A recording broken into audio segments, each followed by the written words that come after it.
meeting of Utility Financial Oversight Committee. Cheryl, would you take roll, please? Chairperson Engelmann. Here. Vice Chair Bennett. Here. Member Bowling. Here. Member Member Scott. Here. Member Spell. Here. Quorum is present. Thank you. Cheryl Eggert is substituting for Kathy today, and so I'll try to remember to use everybody's name so that she will understand the name with the voice when she hears it on the tape. All right, is there any public comment? Seeing none, we'll move to the minutes. Has everyone had a chance to look at the minutes?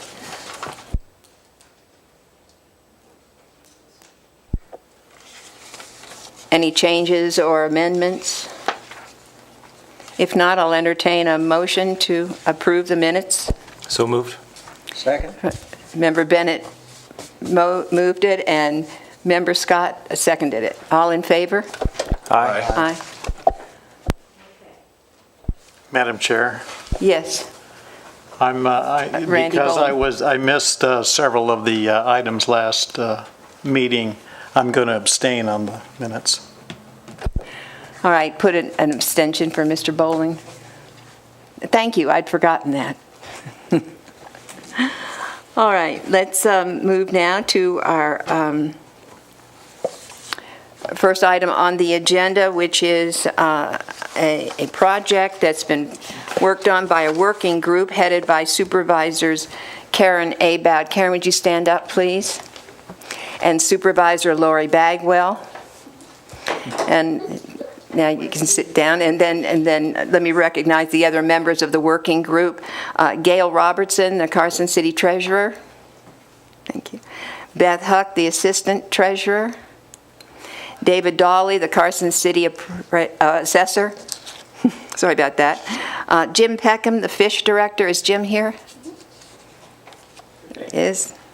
Thank you, Jim. Dan Yu, our Deputy District Attorney, of course. And Dave Bruchetta, our Utility Manager.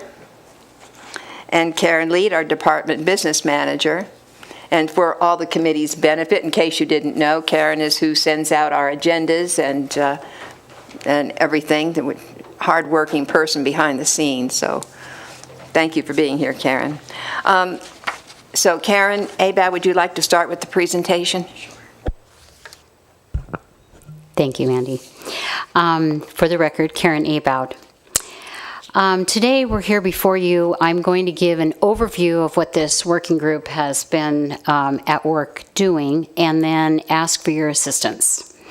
Where the assistance we're asking for is redrafting of Chapter 12.04.010, which pertains to assistance for utilities and such, which right now pertains to seniors only, and it's 115 folks that have been grandfathered in, some of whom are deceased, actually, and propose that this assistance be offered for seniors and low income.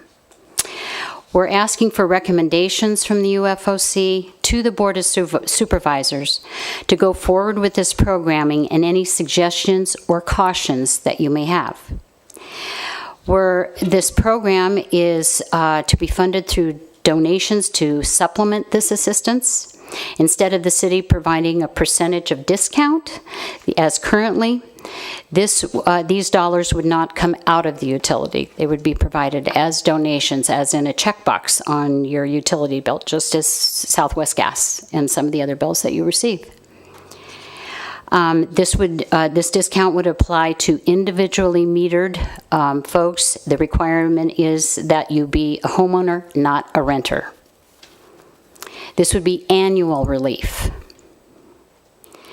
And the thought process is that we would end the current program, but this cannot happen until it comes before the Board of Supervisors, and the city manager would send out letters that those currently receiving the discount have 90 days to reapply at their service address. And then we would have Fish, who currently vets a lot of discounts to those in need, be the group that would vet these applications annually. So with that, I'd like to call up Dave Dolly first to address the history behind the existing ordinance. Dave? Hi, thank you. Good afternoon. My name is Dave Dolly. I'm the Carson City Assessor. And I can only actually go back to 1993 as far as the history is concerned, because that's when I started with the Assessor's Office, and we've been dealing with since that time. Typically what happened was the state of Nevada actually created a fund in which they were allowing senior citizens, low-income senior citizens who were either renters or paying property taxes, a discount on their property taxes. And what happened was they made the assessor's offices the key point, because every county has an assessor's office. So we were able to go out there, whereas the Division of Aging Services, there was only 1 or 2 offices, and so it was really hard for them. So what we would do is the applications themselves were created by the Division of Aging Services. We would get them, we would mail them out to low-income seniors. They would call us, or people who we have already dealt with. And then we would in turn verify all of the information. They would be required to send in their 1099s, their Social Security statements, their railroad statements, any pension information that they had. We had to make copies of it, and we had to include it when we sent these applications over to the Division of Aging Services. What we also did was we made copies of the applications, not the statements, but the applications themselves, and we would forward those over to the utility department. And it was based on a certain percentage of the discount, but depending on their income, they would receive a discount. And that's how they would get the information from us as well. So, I mean, the program is an awesome program. It needs to be put back into place somehow. In 2011, Governor Sandoval did cut the budget, and so we have not administered that program since 2011. They did have funding in 2016 for a 1-year time period, but everything was handled through the Division of Aging Services, and the assessor's offices were no longer part of the program. So I hope that helps. Excuse me, are there any questions of Dave Dolly, Member Bruce? Yeah, Dave, if I understand, what we're proposing here is to reinstate the program through Carson City. Correct. Okay. Correct. But the assessor's office would not be part of that. It would be administered through FISH and not Through our FISH? office. Correct. Okay. So we would like the code to change to reflect that we would no longer be creating the forms or administering, the collection of the data. Now, Karen made a comment about low income. Is it low income and seniors that would potentially be eligible for this consideration? Right. It's my understanding it's low income. So Okay, so it doesn't matter. correct. They if would you're- just go to FISH and they would apply for it, and they would have an interview process. It's my understanding, and then FISH would actually be granting them the discount. Then one other question. Other utilities have check boxes, so to speak.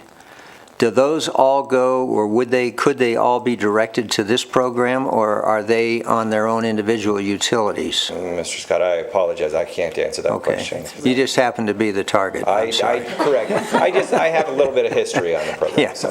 Thank you. Actually, I wanted Dave to get his questions out of the way because he has another meeting he has to be at in a half an hour, so I wanted to be certain he could get out of here on time. So, Thank you, Dave. And Bruce, there'll be others that can answer that question for you. Okay. Now I'd like to ask Dave Bruchetta to kind of speak about the 115 grandfathered residents and all of that, please. Thank you. David Bruchetta, Utility Manager for the record. So back in 2013, when the new rates were approved, this program, we had existing customers on the program, and when the new rates were approved, it would have been a big change to some of these individuals, so it was simply just a policy call to say that, the people that we have on the program would stay on the program. So we weren't currently taking any new applications. And currently that through attrition over the last couple of years, I don't know exactly how many every year, but I just saw updated numbers. I think when we met as a working group, there was 115. Now I see 110 is the latest number. So just through attrition as part of this process, those number of people have been going down that are on part of that program. And next, I'll have Lori come up and address the aspect of fish along with Jim Peckham. Laurie, could either you or Dave tell us the difference this makes as far as revenue to the water sewer fund? This 115 people have been getting discounts up to 90%. So, Right. good afternoon, everyone. I'm Lori Bagwell, and one of the issues that we've been working on as this working group is to try and figure out how we could meet the needs of the lowest income in the community and yet not harm the utility fund. And that you keep chasing your tail, right? You need people that can afford to pay, but you need the money in the utility account to meet the need. So do you have to increase the rate? So one of the issues that we all talked about is there another opportunity to leave the money in the fund, the utility fund, and not harm any of the aspects that are needed when you set the rates and all of those, and what was another option? And so I had served on the fish board, and it brought to light that we have several utility companies. So you have NV Energy and Southwest Gas, which both also want to meet the needs of some of the most needy in the community. And so they allow their ratepayers to donate to a fund to be able to help those. So we got to thinking, as the working group, why can't we do the same thing? And so that's really what we're looking for. It would be a donor-based activity, and then those dollars could be, I'll just do a brief example. So we could say that $10,000 was donated by people in Carson City through the water bill system, and then Fish would be told by the treasurer's office that $10,000 is available. So then they, in their normal course of business, interview clients in need, and they might be helping them with a different utility also. I'm going to venture a guess here that they need more than a water bill assistance, but they could then just wrap that entire service with the client while they're interviewing, and then we either could transfer the dollars to Fish and let Fish write a check back to the bills, or a spreadsheet methodology. There's lots of options that we can all work together to accomplish this. But Mr. Peckham from Fish is here today, and he can describe the two programs that they're currently doing, and if you have specific questions about how they run and some options that we could look at. Jim?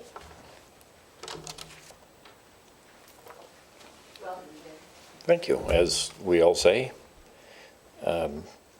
Jim Peckham, for the record. Never heard of so many records that come out here. But yeah, as Laura was indicating, we do help people in need. I mean, a lot of our focus is on food. We provide a lot of instruction and shelter and health care, but in addition, we help people with utility bills in different ways. The two main ways that we're currently do, the easiest examples would be to talk about Southwest Gas and NV Energy, and they're done differently. Both corporations set their guidelines and all the criteria and things that they feel that need to be met, and we do administrative work. With the NV Energy system, we vet the clients that are in need or indicate that they have a need. We do a little bit of paperwork and make sure that they meet a couple of criteria, and then we contact NV Energy themselves, and they've got a desk there that we discuss the case with somebody. They ultimately make the decision and then authorize us to fill out more paperwork that we then send to Southwest Gas, and in the meantime, they move money from their donation fund, if you will, some kind of foundation that they've got, and that gets moved and either, I guess it gets earmarked to, Sally Smith, who happens to have the need, and then once they receive that additional paperwork from us, then it formally moves to Sally's account. I think for 90 days, there won't be any actions. They won't shut off the electricity. They won't do any of those other things as they wait for our paperwork. And normally it's, within 2 days or something that they get paperwork from us, and that transaction all happens. So all the money stays, is collected by NV Energy. It all stays with NV Energy. And we just do some administrative things, and then they pay us a commission for doing some of that administrative work. Southwest Gas does it different. Again, they set all the criteria that they're looking for. They collect all the money through some kind of foundation accounting process, and then they send us a check. And so we'll get a check for, in Lori's example, for the $10,000. We handle Northern Nevada, which I think encompasses 6 counties, and we also deal with 3 or 4 counties in Northern California, completely separate, because as no one would be surprised to hear, California and Nevada have different laws. So we deal with each of those differently. Southwest Gas sends us the money. We are responsible to do all the vetting, following the guidelines that they have given us. Once we identify somebody who seems to meet all the criteria, then we go on to a portal which gives us information about the last time that somebody might have gotten assistance from Southwest Gas, and to make sure there's not any other unique circumstance in there.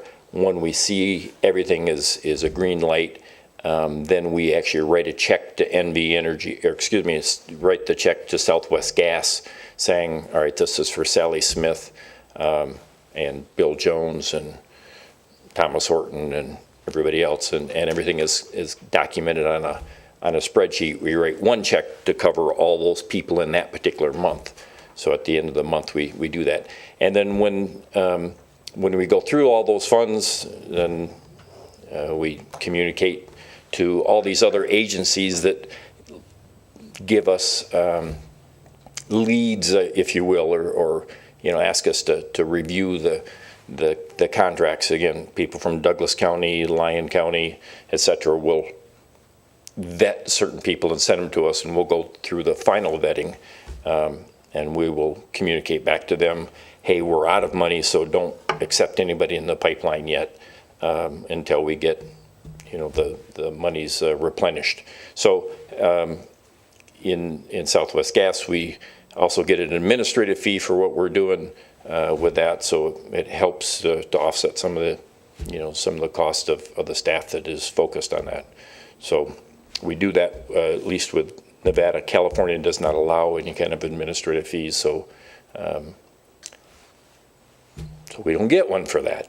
So, Jim, if I might interrupt to ask a question, people would be able to write a check to Fish and designate it to go to the water fund or the utility fund, right? And Certainly. It wouldn't have to just all go through the bill paying, but people could make a contribution at the end of the year and say, apply this to the utility fund. We have a very advanced accounting system where we have specific requests to go to our medical clinic or to our food bank or to our shelters, and we honor those requests. Though I think that in the big scope of this program, as we transition, we're looking at a way that it would, probably funnel through the city, and again have something on the bills that people can say, all right, add $1 to every one of my checks, or to my bills, or $5 or whatever it might be. So that's the bigger plan, but certainly. If somebody has a specific request that they want money to be used in a certain way, we've got a very sophisticated way of being able to make sure that that's where it gets applied. Any questions of Mr. Peckham? Thank you. You're welcome. Thanks, Jim. Okay, and then I'd like to bring Karen Lead up. She can talk about any of the billing processes currently in Carson City in case you have questions, but she can explain the current billing system. Karen Lee, Department Business Manager with Public Works. Questions?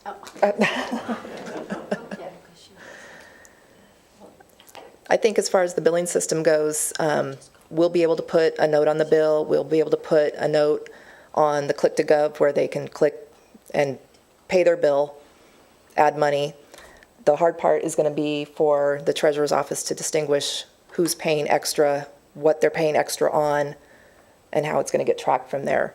But on the billing side, it's going to be pretty simple. Okay, Member Scott? Hey, I'm not sure if I should address this to you, but I hate to see you up here without getting any questions. I appreciate that. The process that the committee has put together is pretty well established as far as the internal workings of it. And so I guess, although I find this very interesting, from the perspective of utility oversight finance, I think my primary concern is making sure that there's no impact on the ratepayers. And I think it's a great program. And I don't get a water bill or a sewer bill because I live out in the sticks, but I do get the NV Energy, and so I like the concept and the ability of people to be able to do that. So are we thinking then that the contributions will be held by the treasurer's office and then in some manner through FISH be allocated back to individuals? I think that's the plan, Okay. yes. Yeah. All right, thank you. You're welcome. Anything else? Thank you, Karen. Are there any other questions of Karen? Okay. I think that was a great question, Mr. Scott.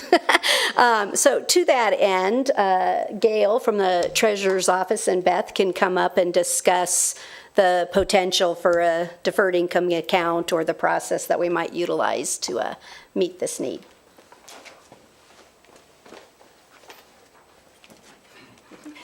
So I'm Gail Robertson, Carson City Treasurer. And I'm Beth Huck, from Chief Deputy Treasurer. So as Karen mentioned, one of the problems our department will actually have is to distinguish if somebody's actually making just an overpayment or if they're actually making one of these donations. They've talked about there being a box on the bill on your stub, so you can earmark it as such, but the way our scanning equipment works, somebody's going to have to manually go back and look at every overpayment and determine if that box was checked or not, because a lot of people do just pay a random number or they overpay it on purpose so that they don't have to pay it every month. Beth, you were thinking that it would take somebody actually manually looking at each overpayment? Correct. Or could we somehow reprogram our scanner to at least say, okay, this one had the box checked? So we don't have a cost of what that would be, but it is going to take some work either through that scanner or actually looking at the overpayments. One of the other things that we thought might work, actually, another thing it kind of conflicts with is our office is always encouraging people to go on auto pay. So right now, we interface with HTE, which is the accounting financial software, and if you could just explain this, that they actually said it sort of conflicts with that it doesn't work if somebody's on auto pay. Yeah, and so we're trying to encourage that, but then this won't work. Yeah, they gave us a few different options as far as with our current programming. And so that led us to believe maybe we do this as a side alone or an account all by itself and not necessarily with the utility, just to be able to go ahead and make the accounting a little easier on our end. So there's just some other avenues or things to think about if this goes forward, which it probably will, because it is a great idea. It's just we just have some fine tuning to do, and especially since we're in the process of upgrading to the ERP and getting rid of our HTE system, because HTE seems to be limiting us a little bit on what we can and can't do. We've also been looking at updating our carsonpayments.com webpage where people can go online and make payments. And right now, we're very limited. We can't make any changes to it because it is so old. But when we do go forward, we're kind of envisioning that maybe we could actually have a special thing there for the Carson Utility Donation Fund. And people could do it online rather than only through their bill. And that way, we would capture the auto pay people. Any questions? Member Scott? I'm not sure, Gail, if this is one you guys can answer. At the bottom line of the first page of our staff report, it says, there would be additional revenue generated from the elimination of the current assistance program. is that something that you guys handle now, or is that handled within the utility? We don't handle that, but I think what they mean by that is right now, there's a discount being given to people, which in turn is reducing the utility revenue. If the discount goes away and now we're just looking at donations coming from the public, indirectly our revenue goes up. And actually, I think Dave Brigetta can address that I'm just little waiting bit. for an opportunity. Yeah, so, and Chairman Engelman, that was your question that you had is, so currently the discount, the lost opportunity, in other words, if we did not have the discounts that we currently have in place, there was, our fiscal analyst ran the numbers this last fiscal year, and it was just right at about $60,000. So if that program went away, there would be roughly $60,000 in additional revenue. And the idea behind this is, we don't have all the costs quantified at this time from administrative fees or programming fees, but the concept is that, that there would be, there wouldn't be an expense back to the utility fund because it would be covered by this additional cost that we would have as this current program is eliminated. Yes, Member Bowling? David, just to follow up on that, the 60,000, is that on an annual basis? That was just looking at last fiscal year with I think it was about 110 people, yes. Okay, thank you. I'm sorry, Mike? Yeah, Gail, how about, I pay online through my bank. They don't even get this stuff. What would you do with that payment? It would just go into your bin as an overpayment, right? That's what our problem is, trying to distinguish whether you're making an overpayment or a contribution. Because there would be no box to check. You're just going to get a check from my bank, right? Right, Or right. an EFT. That's why we were thinking maybe we look at changing Carson Payments, and then you could go there. But it would be another step. You pay through your bank, and then you'd have to go to Carson Payments to make this donation, or perhaps simply just send in a check. Sounds like going to fish would be easier. Yeah. I mean, we've got money coming at us from so many different directions, and people pay in different methods also. So, yeah, we'll have to sort it all out.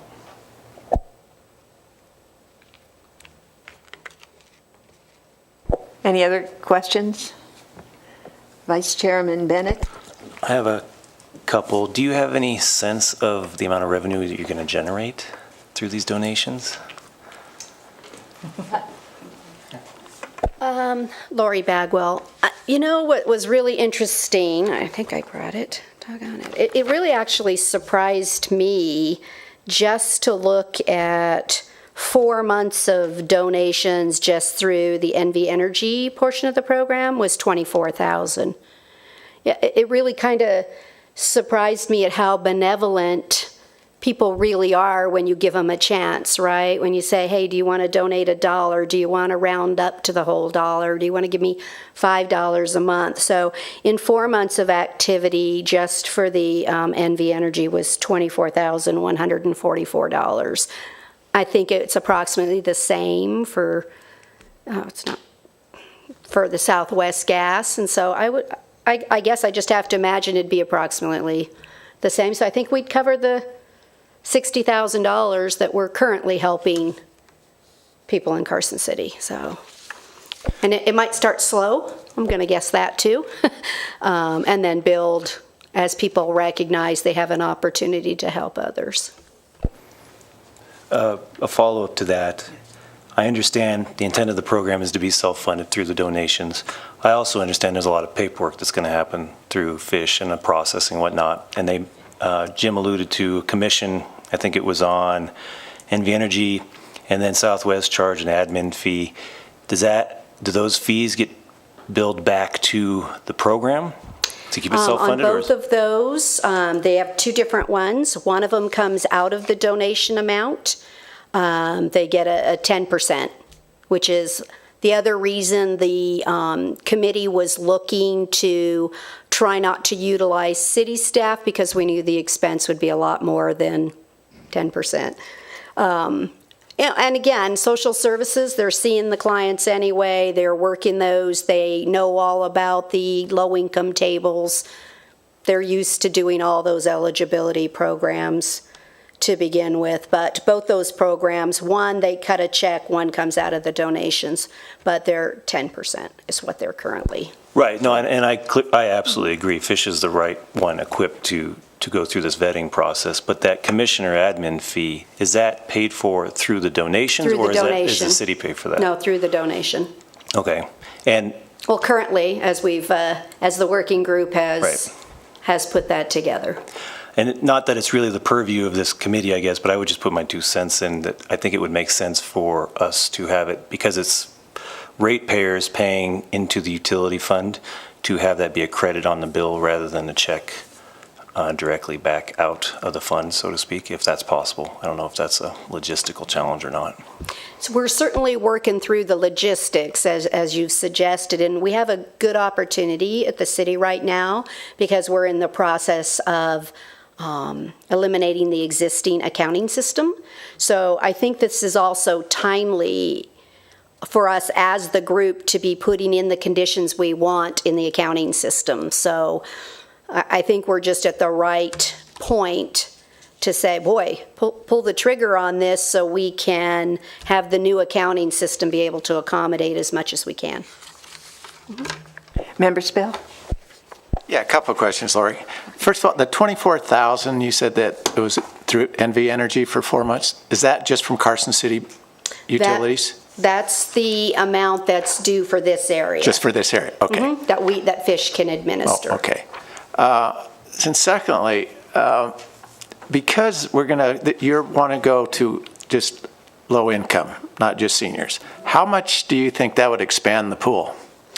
You know, it's really kind of funny. So I will tell you that I asked Jim to pull the report, and that's what I'm looking at, is the last report we just did with NV Energy. And so it was 157 people with 76 households.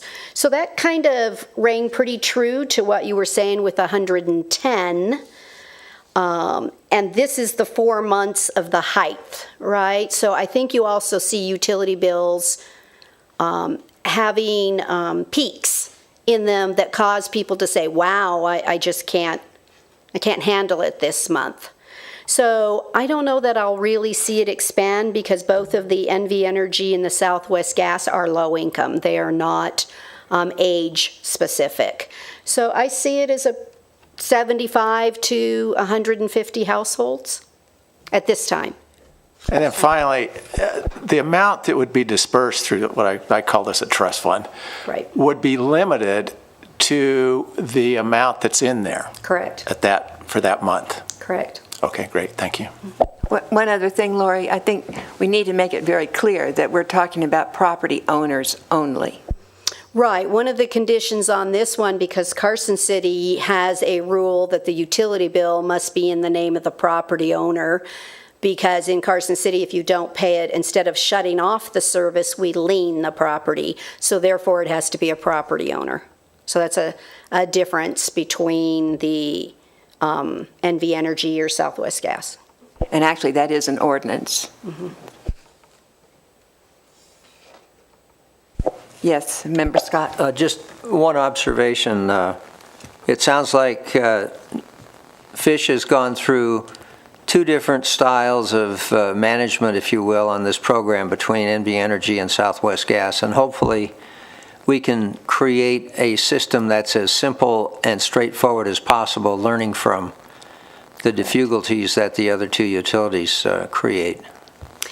I would tell you, I think both utilities have done a super job being benevolent and working towards meeting these needs. They just have slightly different managerial mechanisms to articulate the dollar.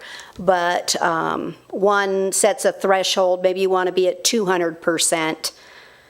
Maybe you want 150%. Maybe the maximum payout on one is $400, the other is $185.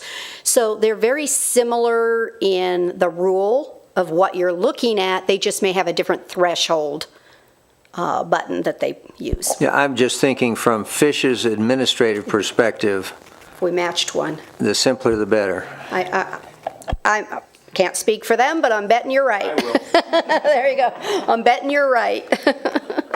Okay. Any more? Thank you. Jim, did you want to add something? Yeah, just a couple of clarifications. Something else the committee was talking about that the other utilities do is to offer a flat rate. So with heating, of course, it bumps up in the winter. With electricity, it bumps up in the summer. We would expect that the water, I presume, bumps up in the summer as people are watering their lawns, but trying to also provide an opportunity for people to be able to pay a flat rate. That way they can do a better job of budgeting. And the result with the other utilities have found that there's fewer people in need because they don't get hit with a big surprise. And again, so that would take some adjustment. Number one. Number two, we're not alone. Southwest Gas and NV Energy have also realized that a lot of people are billing online and they get one shot at them when they first sign up, and they need to make the box big enough. And now they're looking at some marketing and some other things to figure out how to get people to go back and revisit. Especially now that the economy's recovered a little bit, people are a little more willing to say, okay, I'll give you an extra $1 or $5 or whatever it might be. So there are some efforts from that standpoint coming on. And Lori mentioned some percentages, and just for clarity, it's different things being set based on the poverty level. So 100% of the poverty level, or 200% of the poverty level, or 150%. I mean, those are the percentages that we tend to deal with, and those come out from the federal government every year. So we look at that, and they're for a single individual, and then if they've got 1 or 2 or 3 dependents, and then there's a formula for anybody with 8 dependents or more. So all that is fixed by the federal government and shared, and then we just apply it based on whatever program that we happen to be working on. And I agree, simple is better. Yes, I believe in the KISS method. Karen, did you want to add anything?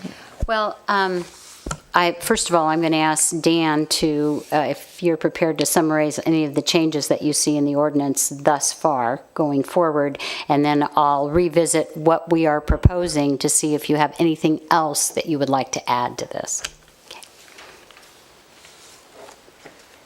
All right, so for the record, Dan Yu, Deputy DA, counsel to this committee. I'm actually not prepared to itemize via list any of the recommended changes. I do appreciate the opportunity to go on the record right now because there are a couple of items I want to specify and make clear.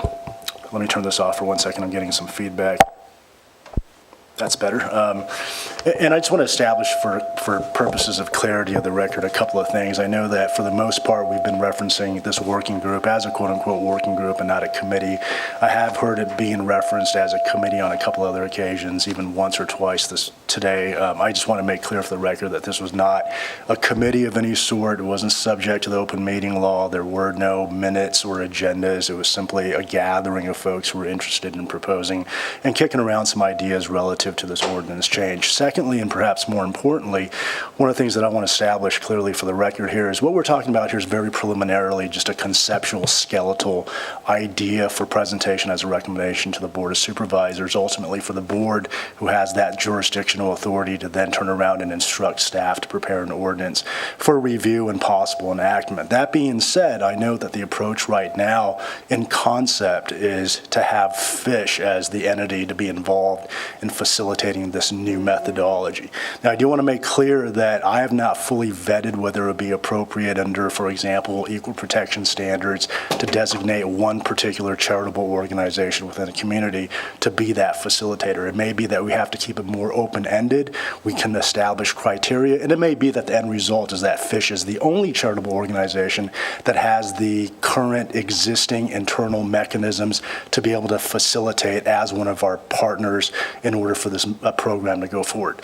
But I just want to be clear for the record that just because of the fact that FISH happens to be here and we're referencing FISH as that charitable organization does not mean that the Board of Supervisors has already agreed to actually enacting an ordinance where we're designating specifically one charitable organization over any multitude of other potential partners for the city to work with. So, and I understand, I'm just really sort of erring on the side of caution because I want the record to be absolutely straight with respect to that.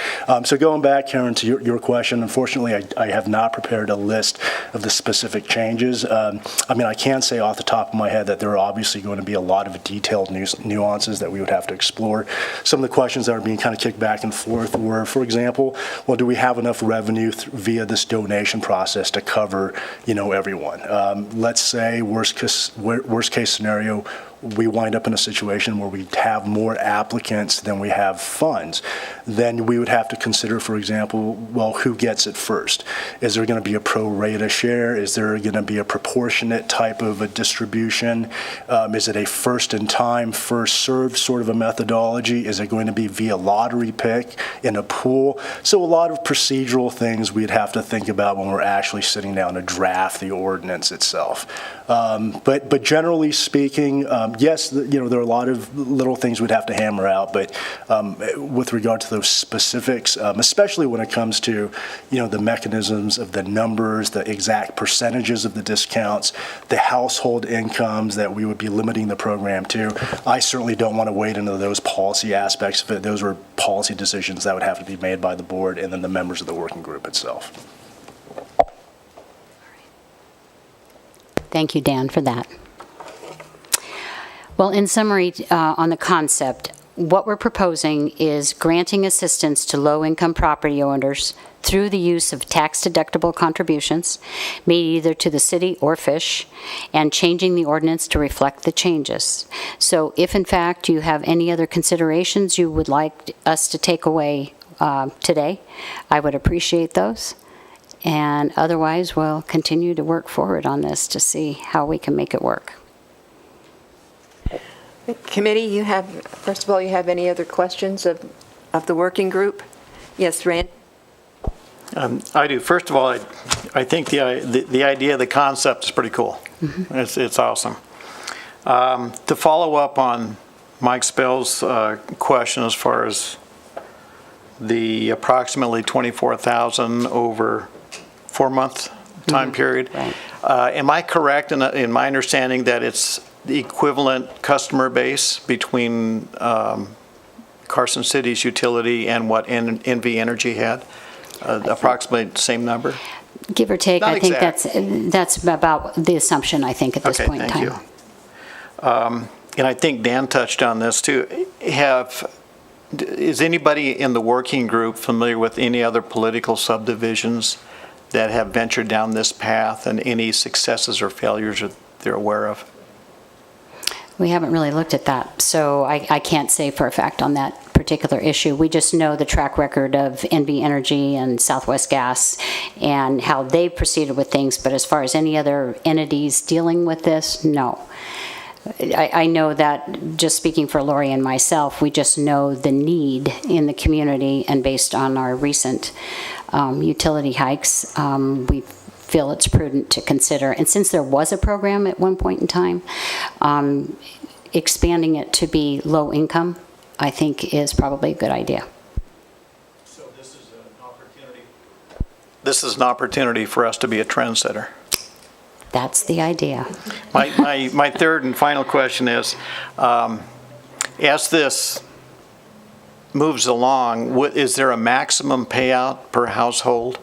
And by example, if utility bill for a month is $100, is there a possibility that household would receive more than $100? I would have Jim perhaps answer that. He'll know better how they proceed. I think it's a formula that they work through, and that's how the allotment Reading between the lines, this won't be a moneymaker for the household? No. Okay, that's my question. No, they don't. Yeah, the money goes Directly to. directly to the utility. Right. Okay. There's never any money that goes to the client. And some of the utilities set a maximum of how much they would give in a year, and then they can't get, once they hit that max, it has to be at least 12 months or 18 months from that time before they can apply again. So there's some as we at Fish talk about, a hand up instead of a hand out, because we all know if we had $20 bills, the line would never end. I'd just keep handing them out, and everybody else would, hey, I want in on that action. So we try and encourage and force people to take steps of self-sufficiency and to try and move things forward. But we still understand that, we had scenarios where, we had a lady that couldn't afford to pay her bills because her dentures broke and she was choking on food as she tried to gum it and swallow it. And it's like, this is nuts. She ended up paying for her dentures. It's like, I'll just pay out of a Fish account, for some of these bills to get you caught up. So we're not suggesting that Fish won't provide some other services and some assistance to these people as we understand their predicament. At the same time, we talk about 4 kinds of people we tend to deal with. Highly motivated, easy to figure out. Those that need motivation, those that are manipulators, and those that are mentally or physically incapable of helping themselves. And by building a relationship over time, we can determine pretty well which of those other 3 that someone might fall into, and give them some steps to move towards self-sufficiency, or identify themselves as somebody who's just going to try and take advantage of whatever scenarios are possible for them. Thank you. Thanks, Jim. Are there any other questions? No, thank you very much. Thank Let me you, bring Wendy. it back to the committee now.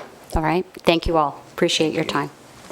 Committee, you have any questions, or do I hear a motion to recommend to the Board of Supervisors they move forward? Member Scott? Yes, I'm happy to make a motion recognizing the work of the subcommittee. Working group. Working group, yeah. That was Scott that made that decision. This is Bruce here. Appreciating very much the efforts of the group. Also recommending to the board that they recognize and acknowledge and hopefully move forward, utilizing the resources, the local experience, and the local base of Fish in this process, because I think Fish represents an outstanding organization. And I heard, Dan, what you said, but I really think Fish really deserves consideration here. So I would recommend to the board that this move forward with the understanding it will not have any adverse impact on our utility funds, and that the details will be worked out among the parties. Do I hear a second? Second. Second from Vice Chairman. All right. Any discussion? Not hearing any discussion, I'll call for the vote. Wait a minute, just a minute. Well, I shouldn't do that. I should ask if there's public comment, but everybody here is on the committee, so it's, so anyway, I'll call for the vote. All in favor, say aye. Aye. Any opposed? It's unanimous. Thank you. Now I will say, is there any public comment now that we've already taken the action, but there isn't? Okay. All right. Thank you very much. I tried to get you out of here in 30 minutes. So. And thank you, committee. Thank you for the kind comment. Let's move forward now to us.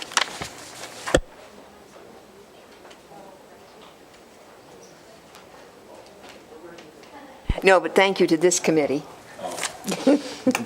Nice save. Yeah, right. Okay, by the way, let me point out to the committee that in your packets on this, you have the average utility bills is in this packet, which is pretty interesting, actually, and we haven't had this before, and I appreciate Public Works for putting this together. I know that there was some work involved here, and I do appreciate that. And this gives you an idea of the bills that are out there that are being paid and so forth, and why some people may need some help in paying their bills. So let's move forward now and go to the next item 6, and Dave Bruchetta. All right, Madam Chair, this is just an update on the stormwater rate status of stormwater rates. So a lot of it's just down here in the summary, but as you're aware, we have been in front of the board multiple times exploring different options, and at the August 3rd board, the Board of Supervisors did direct us, staff, to begin the process of pursuing a 20-year bond in the amount of $4.875 million, and it's to support the capital stormwater program. And that would lead to an initial 30% increase. And I emphasize that the initial aspect because we looked at a whole bunch of different options and how to fund a program, pay as you go, and had lots and lots of discussion. And the idea is that there are some projects in the 10-year capital plan that we need to start sooner than later, and so this initial 30% increase would allow us to fund the top 6, the highest priority ones in the beginning, and then within the next 12 to 18 months, we'll be bringing back a report, which has always been part of the plan, a consultant's report to where we hire a consultant and we look at our stormwater rates, our water rates, and our sewer rates to take a look at, are they meeting our future capital needs? Did they meet what we had set out in the initial plan? And that idea was to bring that back to them. So one of the supervisors specifically had mentioned this is just the initial 30% increase. So what we're doing right now is we do have a business impact statement. It's a requirement for local government to do that. The business impact statement went to the trade organizations, and the district attorney's office has been very diligent in the process of reviewing the ordinance change, which turned out to be quite complicated. So Dan, thanks for your work on that. And the plan is to bring this, the adoption of the business impact statement and the first reading of an ordinance change to the Board of Supervisors on October 5th for future direction. Any questions, Member Scott? Yeah, David, is there potential for the revenues from this bond issue to be commingled with benefits from FEMA in some of these, some of the rehab work and some of the, the work that's going to be done with respect to getting us out from underneath some of the flooding and the other funding that might be available?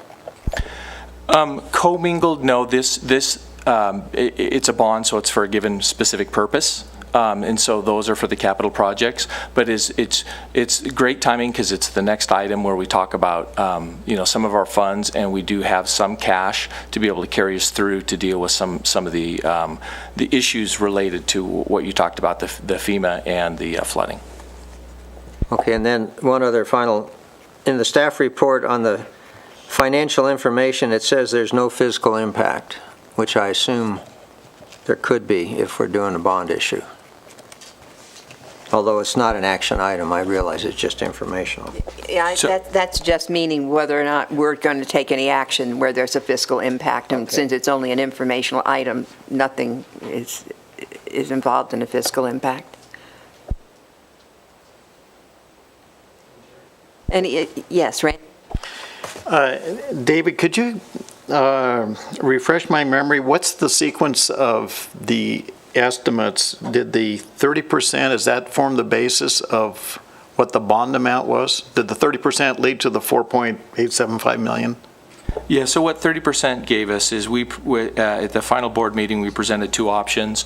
And I don't remember the exact percentage, but it was about 26% met the debt service coverage for a 20-year general obligation bond.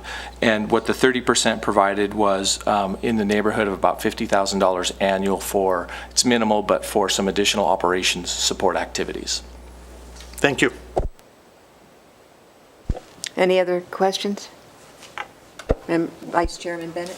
Not a question, more of a comment. I think I'd like to applaud this committee for putting a spotlight on the need for stormwater funding Public Works for identifying it to us. I'd like to say thank you to the Board of Supervisors for taking the first step, but I'd also like everyone to acknowledge that this isn't crossing the finish line, which I think that's acknowledged by the going through the effort of the rate study, but it's certainly a step in the right direction, and I appreciate moving forward with it. Thanks. I want to be sure, Cheryl, that we have that comment by the Vice Chairman in the minutes, please. Okay, thank you. All right, now unless there's any other questions on this, we'll move to the next item, which is the budget numbers. Okay, so I'm going to go over briefly and then answer any questions you have. Stormwater, Water, and Sewer Fund. This is an ongoing where we present just general information about the status of our funds. And I thought it might be simpler. In your packet, all the detailed information is included in there, but sometimes it's easier to see. We provided all the detailed information, but there's a lot there. And sometimes the formatting, and I just want to emphasize, we talked about it last time, this spreadsheet was created for internal purposes so that we could track expenditures. This is something that our fiscal analyst does. It doesn't come from finance. And so the purpose behind this is so that we manage the process as we go through this. So sometimes the formatting of this and the numbers don't necessarily absolutely align to like maybe what finance does, because they're more in an official role. This is an internal document. So just high level on this. If you look up on the screen here, it's the same handout that you have, but I just want to emphasize, so this was last updated on June 23rd, so almost near the end of the fiscal year, and so it's about 98% through the fiscal year. And so what we have is, you see the item, you can see it's stormwater. We have different funds in Public Works, so you know which fund you're talking about by the area that it's highlighted. And it's broken into two areas. And on the left-hand side is the revenue side, and on the right-hand side is the expenditure side. And if we just take a look at those, what you have is your spreadsheet is broken out. So if I expand one of these columns, you can see the different types, charges for services, but I think it's much easier to look at just as a composite like this. And what it really shows you is that, on the grand total side of things, what it looks like in this case is that it's, we're about $1 million under projected. And the reason I just emphasize it's an internal document, because when we did budgeting, there's a bond right here, this bond that for $1.2 million. That's what we did for the budgeting process. But what we ended up with was there's a lot of strings attached with SRF loans, state revolving fund loans. And so our biggest component of that right now goes to the wastewater treatment plant. And so we have protocols in place to deal with that. When you're working in the stormwater aspect of it, a lot of these are smaller projects, and there's a bunch of requirements that are associated with it that make it very difficult to manage on a small scale project, at $25,000 or $50,000, which leads to increased staff time having to work on it and an increased cost because we have to meet certain requirements. So while we had that budgeted, what we found was that it would be better to spend that money at the wastewater treatment plant that already has the program put in place, instead of trying to deal with this through stormwater. So this spreadsheet, again, was designed for some purpose, but we're truly not under. And I was looking at the most recent numbers, and when you look at the charges for service, it shows that it's $80,000 under, and that's just because we haven't quite caught up yet when the spreadsheet was put together. It does look like we're about 2% under, toward the end of the year, but still 2% out of the total. It's about $20,000, so it's not that high of a number. But I just want to emphasize that on the revenue side. On the expenditure side, again, what you see is the broken out version. You can have all the line item detail in salary and wages, employee benefits, services and supplies. Where we have the most control from a staff level perspective is working in services and supplies. But if you look at this at a high level and just simply take a look at, are we on basis for our projections, and that's what the green check marks show. So there's a lot more detail in your packets, and I'm happy to answer any kind of line item detail you may have on it. But in general, from the stormwater side, the expenditures were on track. Okay. Yes, Member Bruce. Scott. I can't get used to this. Two first names, what can I say?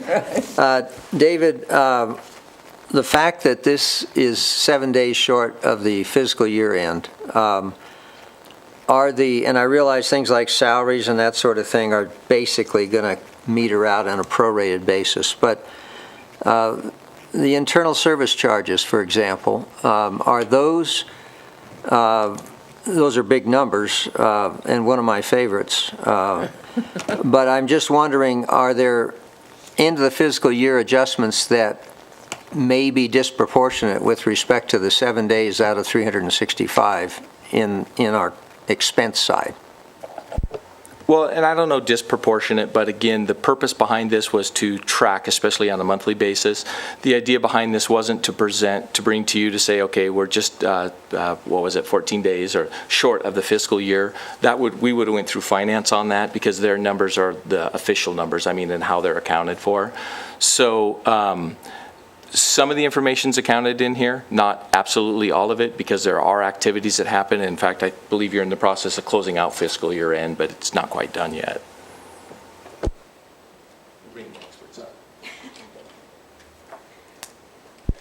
Sherry Russell from Finance for the record. So because this was done before on June 23rd, we actually don't close June until about the 15th of July. So there's actually quite a bit of revenue and activity that happens the first 15 days of the following month that would go back to June.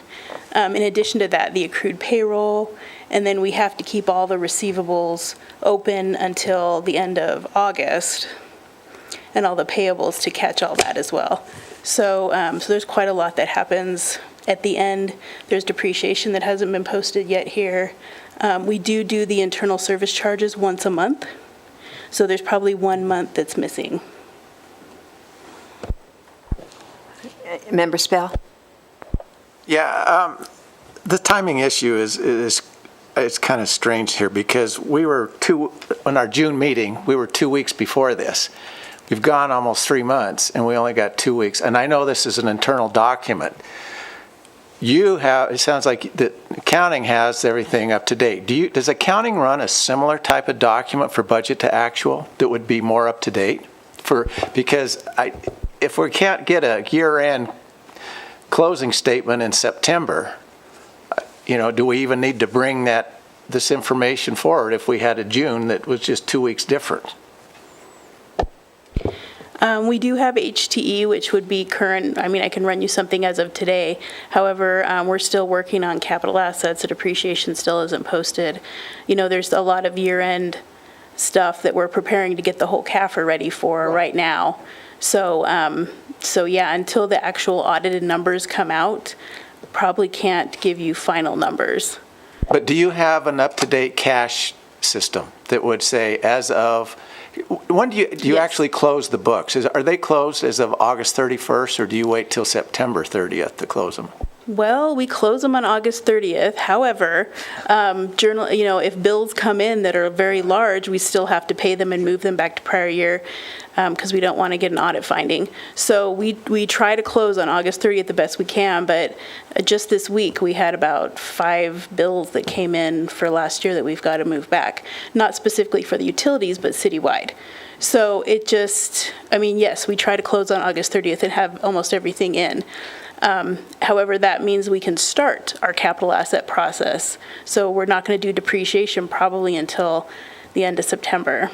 I don't have a problem with depreciation. What we're worried about is our cash balance. Yes, so and that's where in our budget, we approved the budget. How did we do for the year? I should be able to look at a budget statement as of middle of September and have everything posted on a cash basis.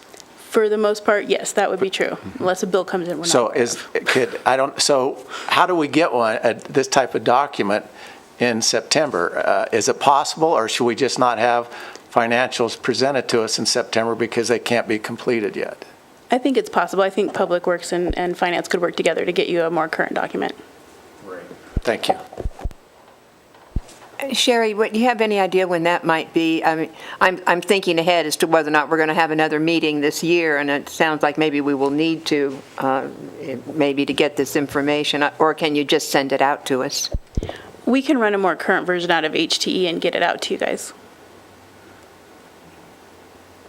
Without having to have another meeting like next week, so. Right. That'd be great. Okay. Thank you.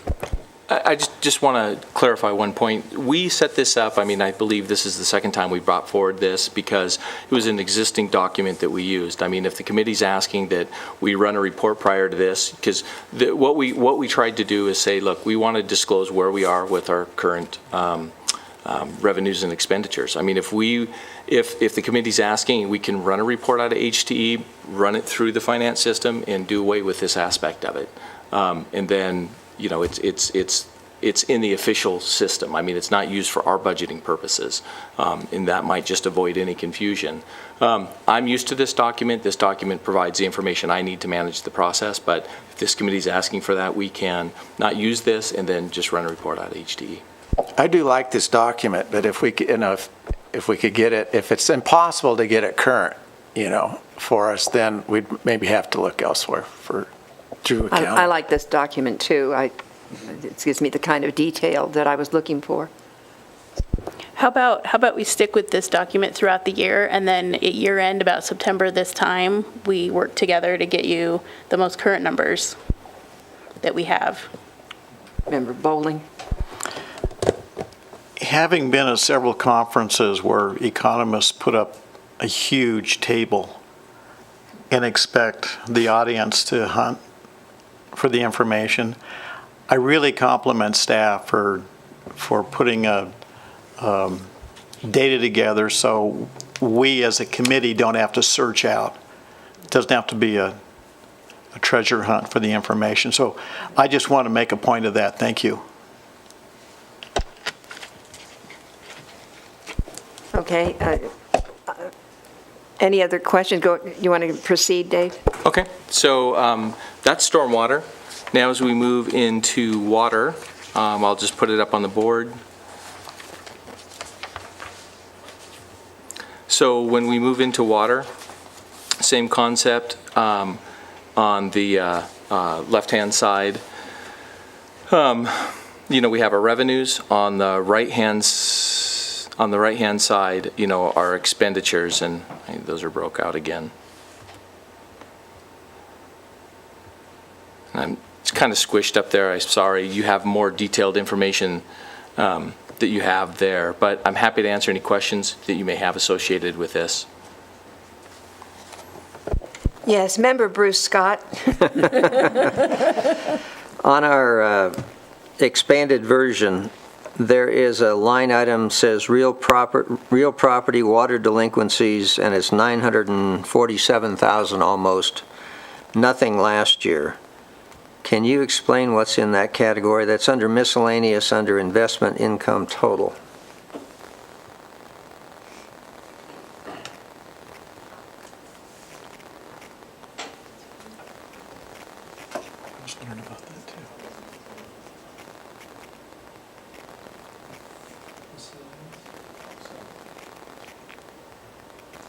It's account -11-01, if that helps. Yeah, that's it. Yeah, right. Okay, so those water delinquencies are moved to the general fund. So it just every year, those water delinquencies go to the general fund. I like So that's that why it's income zero. source. Yeah. However, because the delinquent property taxes get applied, or the delinquent water gets applied to property taxes, Yeah. we move that out of the water fund and into the general fund, those expenses. So it's kind of paying the general fund back. Right, because we don't turn off anybody's water.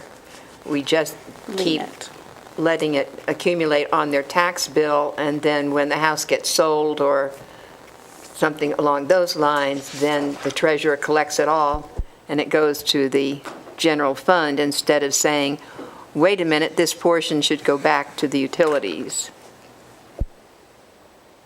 It was handled a different way in fiscal year 16, or it just doesn't show up? That's why it's not there, is because we haven't done that journal Oh, entry to okay. move it out yet. It's going. And then the other thing I would note, it's nice to see some increase in the connection fees.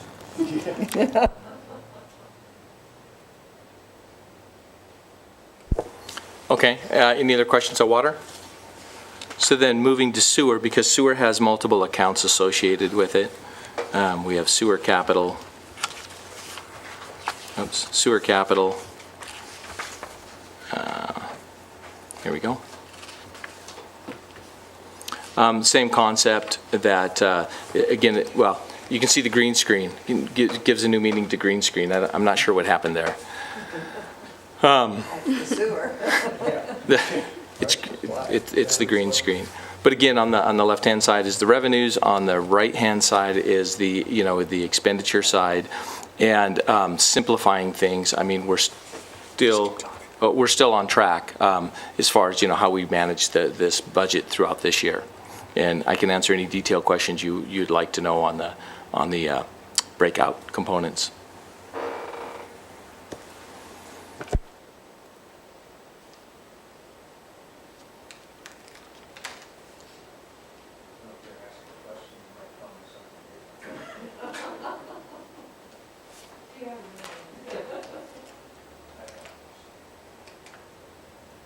Member Spell? On the SRF funds, expenditures actually, you budgeted 512,000 and we didn't have any expenditures. Is that just a timing issue, or you wait till the end? And is this a reimbursement process? Yeah. Yes, thanks for bringing that up. So what we do have is, we do have bonds and we have an SRF. And then the SRF actually is a little bit different because it is a reimbursement process, yes.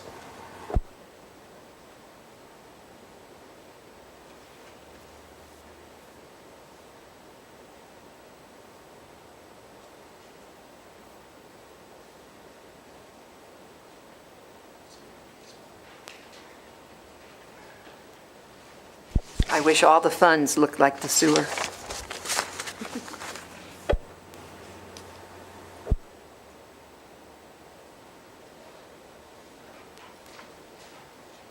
Member Bowling. So David, in general, are there any areas that cause you concern of the three funds between water, sewer, and stormwater? You mean which one causes me more concern? Point taken. Well, I mean, each has their pros and cons associated with each, and especially now as we move into the the storm season. And I just thought this this huge event that we just had 2 weeks ago, in that hour rain shower that we had and the impacts that it had to the city. Public Works and Kurt Horton and his group did an amazing job just trying to get people out of there to keep businesses from flooding, but it just overwhelmed the system. The system just couldn't handle it. So we're seeing a lot of unusual aspects of that. On the water side, we've talked about this in the past, that the revenues just aren't there. So we're spending according to what money we have, and there's concerns associated with continuing to do that. On the sewer side, while you see on this that everything looks good on the sewer side, we're doing great things. We just started a major milestone at the wastewater treatment plant as far as finishing this project on budget or nearing completion. And almost a year ahead of time. We just turned on the major component of it last week, fine-tuning some of the small details, but it's amazing to turn that thing on. And it was actually very scary because, we're taking very large pipes and there's no turning back once we turned that on. So it was quite a week last week. So while there's a lot of very positive things happening there, I don't want to give anyone the comfort feeling that like here we have money that's outstanding that we just have not, we're in the process of spending it. It is a timing issue, but there's still an enormous amount of needs out there at the wastewater treatment plant. We've done very good things. We've stabilized the system. We're in the process of stabilizing the system to meet permits. But there's a lot of it's not a new treatment plant, and we still have the collection system, we still have the reuse system. So I don't want to sound negative about it because I think there's a lot of positive things happening. But I want to ensure that there's not money sitting in the bank that is just excess money. There's many needs beyond just what this revenue has on the sewer side also. If I could just add on to that. And David did a great job. I just wanted to comment on the water fund, and we had a wet year, and thank goodness. Although that does affect our revenue, it also bought us some time on the capital side of things. We have a pipeline, as you very well know. We have a pipeline that needs to be built up to the Quill treatment plant, and we're not there. We just made it to the west side of Carson Street, and that pipeline stopped. So that project got pulled off of our capital project list due to revenues diving in our water fund. So thankfully, we had a wet winter, and that bought us some time. But that is still very much a need, is to get that water up to the west side so we can use it for blending. Sooner or later, that's gonna come towards us, and it's got to get built. So although it's not keeping us up right now, we could get there again depending on weather patterns, etc. So that discussion of when that gets built and how it gets built is certainly one that we're going to have in the future. Not today, but that will be coming your way eventually. So, Darren, can you elaborate on why the wet winter reduced the need for the pipeline? Reduced landscape irrigation? That's Vice Chairman Bennett talking, Sheriff. No. Well, the demand in terms of water usage, although it was down considerably throughout the year, especially in the spring. July, I think, is going to go down as a record for the most days over 100 degrees of heat.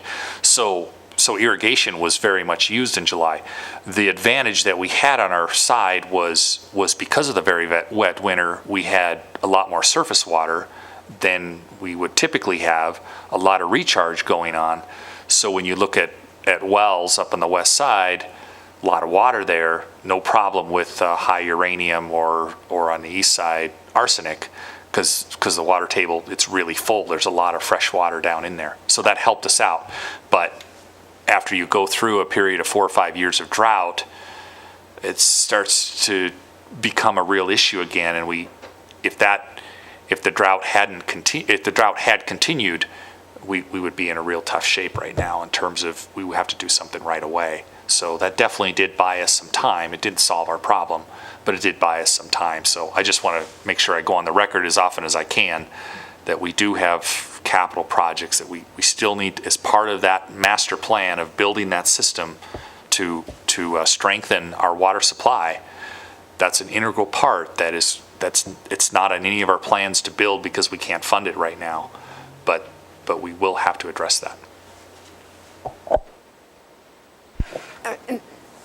Darren, did we have to supplement water for the golf courses this year?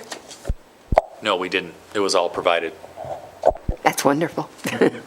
Thank you. Any other questions, members, on the budget, or shall we move ahead to capital projects, which I think we've eased into? So on the, this is just a discussion item only, and the reason this has been agendized is because at the last meeting, Vice Chair Bennett had asked a wants versus needs list in the discussion and how we do this. So, what I just wanted to talk about is the capital planning process, and it really follows on to what Darren was just saying. So, we understand that we have to live within our means. So the idea is that we make revenue projections and we budget accordingly based on revenue projections. And it doesn't mean that there's not additional additional things that we need funding for. And so the whole idea behind this is when we do our capital planning, both on the operating side and the capital side, we do it based on what the anticipated revenue is. So, we want to expand that this year as we work. I don't have that list right now for the different funds. I think you got a taste for it as we talked about it under stormwater, where we showed I don't remember the exact number, over $12 million, but we understand that we can't have all that. So, we prioritize based on our knowledge and experience. And then wherever the projected revenues fall, then that's where we basically draw the line and say these are the things that we can afford. And so you do that in your 5-year capital plan. And what we want to be able to do, though, is at least have a discussion with this committee, is that, there's additional wants and needs that are beyond that. We just haven't fully developed those yet. So I'm not ready to bring them here. I just wanted to acknowledge that we heard what you'd said, and especially now is the timing, because usually in October is when we start planning for the next fiscal year. So October, November, December, we try to have things kind of wrapped up toward the end of December so finance can do their thing. And so we try to start in October, but it doesn't always happen because now we're just getting going on the current capital year. But we'll be working on that wants and needs list to be able to provide more information. Vice Chairman Bennett? Thank you, Chairman. So what I can envision as we move toward October is you have a list of the overall needs of the community, and then you pare that down to versus what the budget can afford, right? That's, I think, ultimately what I was looking to see. Okay, very good, thank you. And will we be getting that list, or? Well, the idea is, yes, we can present it to you, but it'll be more fully developed as we move along in this capital planning process for this coming year. So is that okay with, I mean, this is an issue that. Yeah, I mean, it's an ongoing discussion. I mean, when we get to October, the discussion doesn't end. It continues on throughout the course of the year, and it's just a discussion that we need to start elevating to the public level. That we don't only concentrate on things that fit within the budget, because it seems like it's kind of a tail wags a dog aspect, right? We have a set amount of money and we're going to build what we have with that money, but the needs are greater than that usually. Right. Member Scott? Yeah, just to follow up on that, I think, the reality is this year capital budget was essentially zero. And I think part of what I see as our responsibility is what Mike Bennett was just saying, is we need to make sure people realize by not spending money on capital, we're not going forward. We're not even standing still. We're going backwards. And that's really important, because you can't do that for very long before you have a hole that's bigger than you can get out of. And from a little greater familiarity with the water system than sewer, there are a lot of needs out there that just aren't able to be filled right now. So I look forward to, obviously the budgeting process, but also the most critical needs as staff sees them for capital or major repair type things that right now don't fit in the budget, but perhaps we as a committee would want to consider and maybe provide some input to the Board of Supervisors on with regard to our recommendations or our concerns. I must say, I always worry when I hear that all of a sudden we've had a major break in a line, and everything's shut down for a while and so forth, and how that impacts the budget. I mean, I know we've had a couple of major pipeline breaks, right? We have both on the water side and on the sewer side. I mean, that's just part of the aging infrastructure. And, right now, we're working closely with NDEP on those. We've had two significant reclaimed water line breaks, and we're working with NDEP to address those, which, could have a direct result on the budget, meaning it's not part of the planned process. But when it turns into a regulatory issue, then, of course, we have to reprioritize things. We've had a dam inspection. We have, actually on the reclaimed water side, we have 3 specific dams that we just got reports 2 weeks ago back from NDEP. And based on this report back, we're going to have to spend money to upgrade some of that infrastructure. So, it's going to be priority driven based on health, safety, permit. I mean, those are the factors that we consider every year when we take a look at these budgets. And one thing, it's not as simple to put together a list and say, hey, we need these items. There's a lot of costs out there that we have ballpark ideas on, and what our intent is not to throw a number at something to further quantify it. We know there's a need out there, but until we get a better definition, quantification of what that need is, we don't want to underestimate it or overestimate it. So at this point, we know we have needs, but we may not have a quantification of it, and that's what makes that process a little more difficult. And I'd far rather that we spend the money to correct these things than to pay any fines. I'd hate to see any of our money going for fines, so.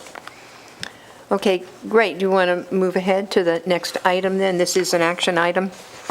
Okay, so what this last item was brought forward was because it's for possible action, but we wanted to have a discussion with the committee. And, you know, as the working group got together and had discussions about the low-income discount, you know, one of the items that came out of that is that as we know, the review, there's ordinance. Title 12 is impacts water, sewer, and drainage, but of course there's many other ordinances that are involved in this process. And I think Dan has, you know, done a lot of just what you recently had worked on with the stormwater change. They're interconnected. And so the discussion here is that, you know, there is a need to do some upgrades, some updating, looking at ordinance. The challenge is going to be there's a lot of nuances and details associated with it, and a large commitment of time to be able to put this together. So really, this idea is to have this discussion. You know, there are ordinances on the book that need to be updated. There are practices, policies being set, just like we discussed on the stormwater side that, you know, we recognize need to be improved.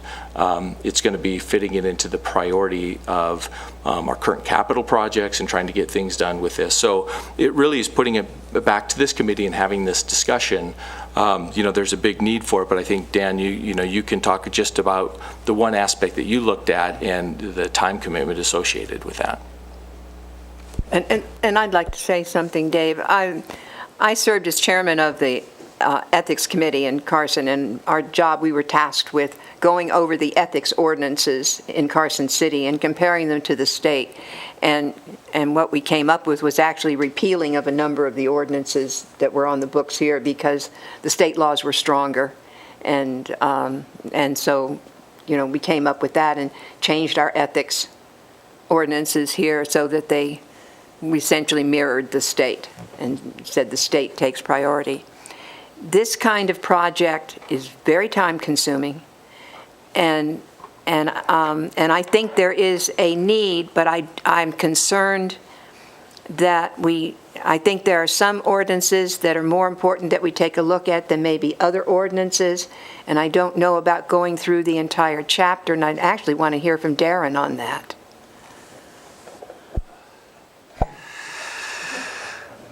Boy, I was going to be quiet for this whole item. Yeah, Madam Chair, I think you summarized it just quite well. What we've been doing for the last, in my time here, is we would go by and update the ordinance as we had a specific item that was related to that ordinance. So the example today on our first item that we heard with the senior discounts. Now, I was very well aware that ordinance has been outdated for years and years and years. That didn't catch me by surprise.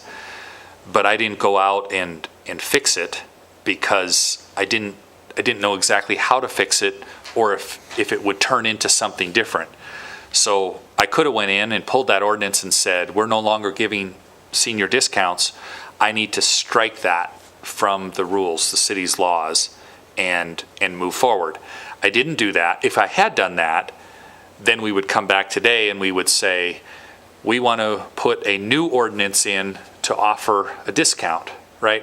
So that's the way we've been doing it, is for a specific item, a specific need, something that we're going to change. If it impacts that ordinance, we go in and we look at fixing it. Fixing an ordinance, the process is extensive and a lot of time goes into it. And I'll add to that the time that the DA's office is currently putting into it compared to the time the DA's office used to put into it, I would suggest is exponentially higher. And I commend them for that, and that they're making sure that everything that gets changed is cross-referenced across all the rules, all the regulations. They're doing a very thorough job. So the time intensive, it's way more, it's the right thing to do, but it's way more time intensive. So that's the way we've been doing it to date. So this item here is do you suggest we look at it holistically all of our ordinance that have to do with these three funds and fix them. And I really like the sounds of that, and it's the right thing to do. But when I try and figure out what that would take in terms of manpower, I walk away. And so that's my opinion.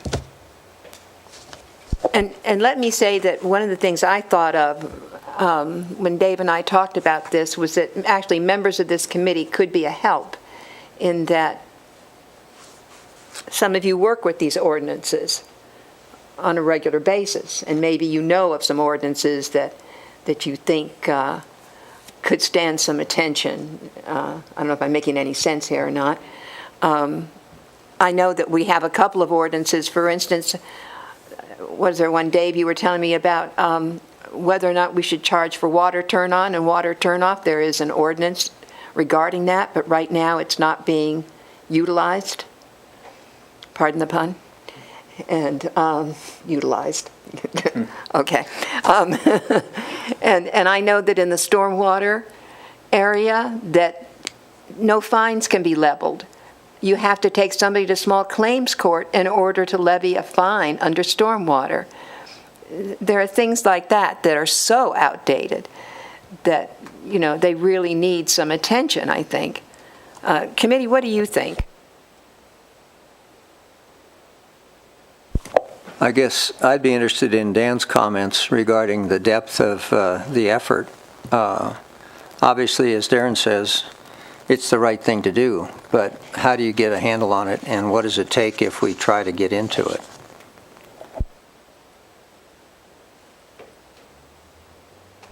Well, I appreciate that question. I'll try to give the best. I guess I'll just try to illustrate by example. When we were talking about the earlier agenda item, with respect to the stormwater rates, technically speaking, that could have been a very easy endeavor in the sense that all we're doing is manipulating some numbers around, those monthly rates for those service charges. That's in one section of code. It's a 2-column table with 6 rows.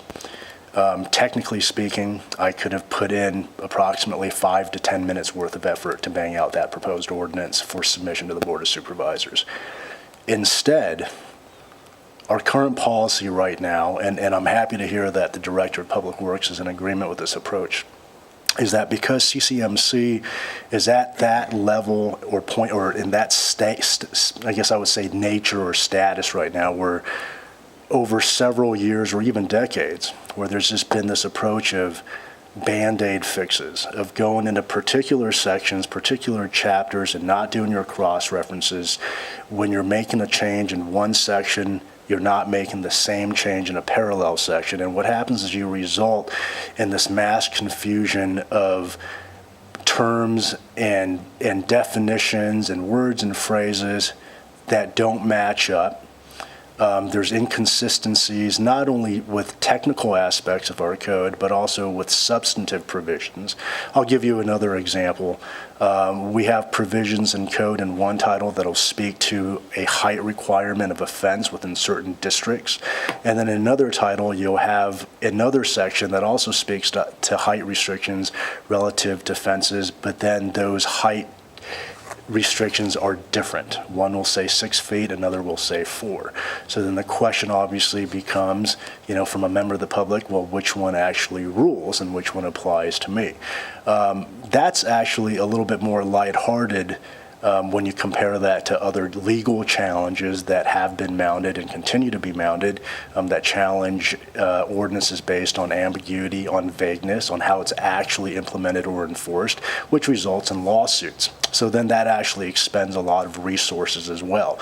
So what we're talking about is a front-end proper approach to fixing or revising or enacting an ordinance versus a back-end, let's kick this can down the road approach where you're not doing it right at the beginning, 3 or 4 years later, you're going to have to pay the price. So which is better? Now, my view and the DA's view, I can speak on behalf of my office, is to have the fix at the beginning end rather than having to deal with it in a court of law where you've been sued now.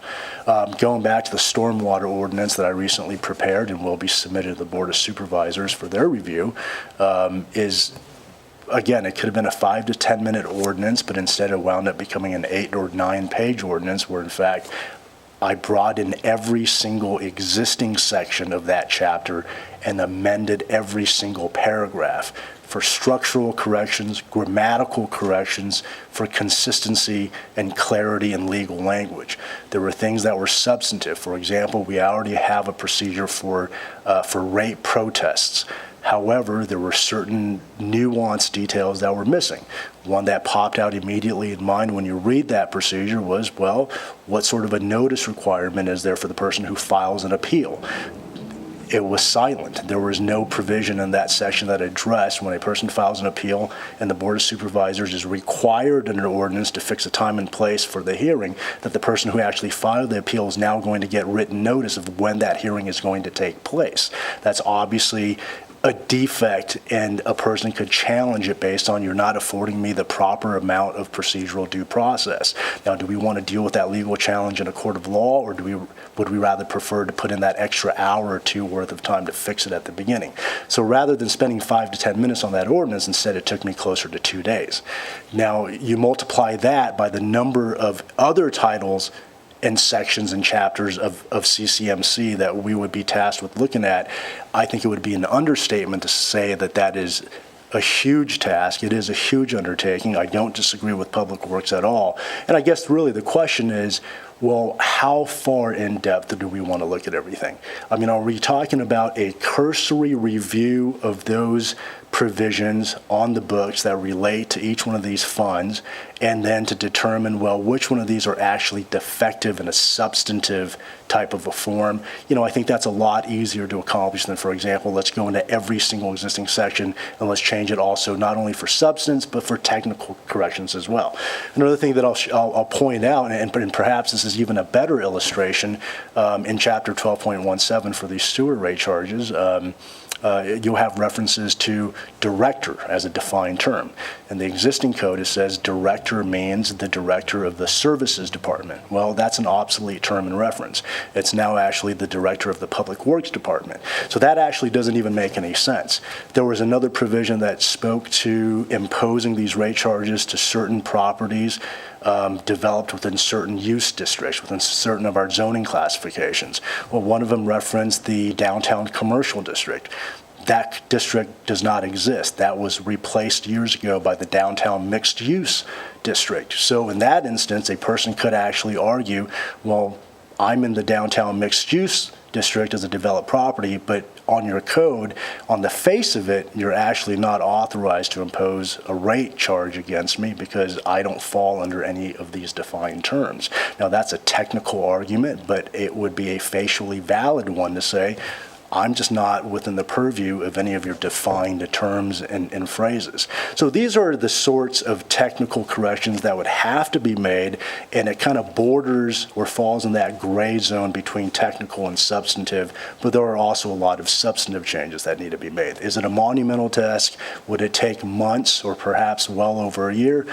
Absolutely. It would be an even more monumental task after identifying these provisions that are defective to then actually go in and reauthor them to make them up to speed. And the question is, how much of an appetite does the city have to embark on this sort of endeavor, because it's going to be a months-long or years-long sort of a process. Actually, it looks to me like it would be a couple of years process. I mean, it would have to be. There's no way with staff limitations and time limitations. I don't, but clearly, to just ignore it is not going to help anything. I mean, that's one of the reasons we have the problems we have now, is because we've pushed things off to a later day. Vice Chairman Bennett, did you want to? Yeah, I mean, I just counter, Madam Chair. I don't think we ignore it. I mean, today is a good example. We have an ordinance on the books, right, that hasn't been active for years. We have a citizens group comes together and makes recommendations that they're going to ultimately push all the way to the Board of Supervisors to correct that. The DA's office, in conjunction with that effort, I'm sure we'll go through and that technical correctness and make sure all of the references are accurate. But that was done with a group of stakeholders being heard at the time, whereas I think going through the whole spectrum of these ordinances, I mean, Darren, you use the term fixed. You fix it today, it's going to be broke for a different constituency tomorrow, right? So I would prefer, just based on what I'm hearing from staff time, I get the concern about there's risk because there's not connections being made, but I would prefer to go through the actual, local constituency process to work those ordinances out on a case-by-case basis as they come up.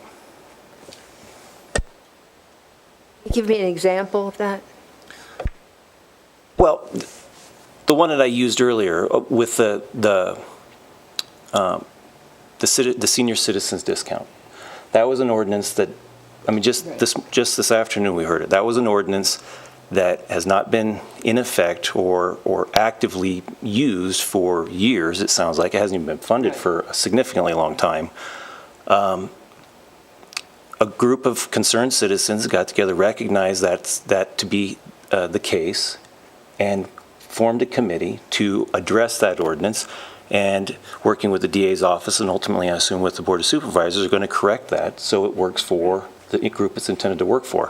Whereas if we were to go through a process today, let's say that group hadn't gotten together, we would still end up in the same situation where we're creating, I'm going to use the term legislation, it's probably not accurate, but we're creating new laws that may not benefit anybody for the sake of making sure they're technically accurate and they cross-reference appropriately.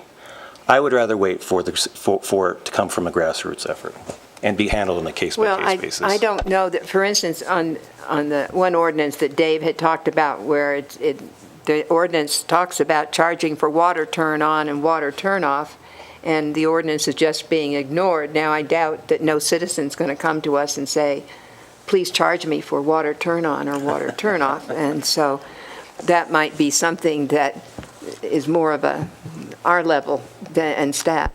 Well, I was speaking broadly, I guess, when I said citizens, but in that example, it could come to us by way of Public Works, saying, this is an area that we have concern, we're recommending changes to the ordinance to address these concerns, and then move forward from there. But again, it happens on a case-by-case basis when that warrant is surfaced.